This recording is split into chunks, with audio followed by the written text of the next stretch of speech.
e trago aqui algumas questões, mas falo aqui não como advogado, mas sim como vereador, porque membro da CCJ desde que entrei nessa casa, lá em 2017.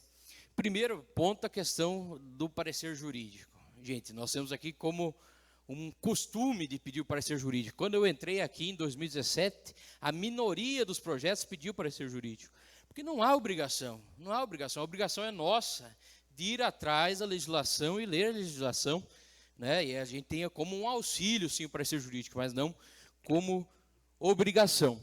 Então, eu vejo a necessidade da renovação desse contrato por até um ano, para que nesse período possa ser feita a nova licitação.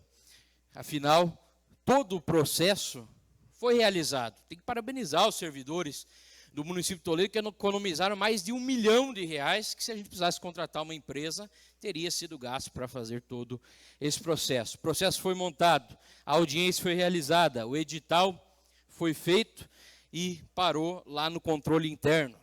Parou no controle interno por quê? Porque há necessidade do Tribunal de Contas fazer essa análise. E aí é preciso se atentar a uma questão. Nós tivemos uma recente transição da legislação que trata das licitações. Nós partimos da 8666 para esse ano começar a exercer a lei número 14.133, que é a nova lei de licitação. Então, não se pode culpar os servidores públicos a todo momento, sendo que há uma legislação sendo implantada e atualizada neste ano. Então, está lá no TCE, no Tribunal de Contas, está sendo feita análise, tanto de maneira informal no início, com as novidades que traz essa licitação, em termos até nacionais, que traz essa nova licitação de Toledo, mas tem o prazo legal dos 120 dias. E após esses 120 dias, vai passar pelo nosso jurídico, que precisa do jurídico do Poder Executivo, para que se então inicie o processo de licitação de uma vez por todas, e aí a gente precisa ainda colocar o porquê que precisa desse prazo para renovar esse contrato por esse prazo. Porque essa licitação não acontece em 2, 3, 5, 10 dias.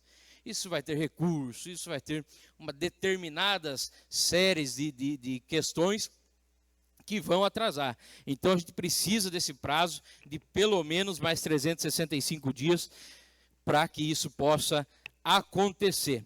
E a gente precisa entender que a lei das concessões, lei número 8.987, trata justamente da permissão de que o chefe do Poder Executivo tem de fazer a renovação desse contrato. Para que isso ocorra, já há as decisões dos tribunais de justiça dizendo que precisa ter a vantajosidade.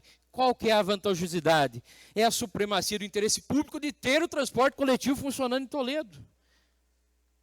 Essa é a supremacia total do interesse público.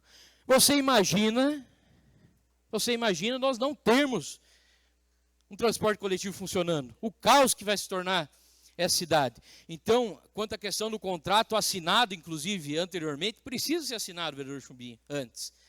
Afinal, ele venceu no dia 16 de setembro, então precisa dessa assinatura, da assinatura desse contrato, justamente para que não se paralise o transporte coletivo. E aqui a gente precisa ainda trazer de quem é a responsabilidade da concessão.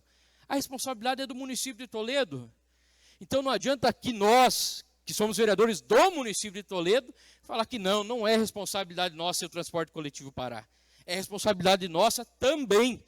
Tem que se assumir a meia-culpa. Essa é uma casa legislativa. Nós temos que colocar a nossa responsabilidade e assumir a nossa responsabilidade. Se não houver a renovação desse contrato por mais 365 dias, é responsabilidade nossa também por parar o transporte coletivo no município de Toledo. Ou como é que nós vamos resolver isso? Vai comprar todos os ônibus, vai contratar do dia para a noite os motoristas para eles trabalharem? Para eles fazerem o transporte coletivo? Me desculpe, não é assim que funciona. Então a gente precisa ter responsabilidade dentro da Constituição Federal, no seu artigo 175, inciso 12, está estabelecido a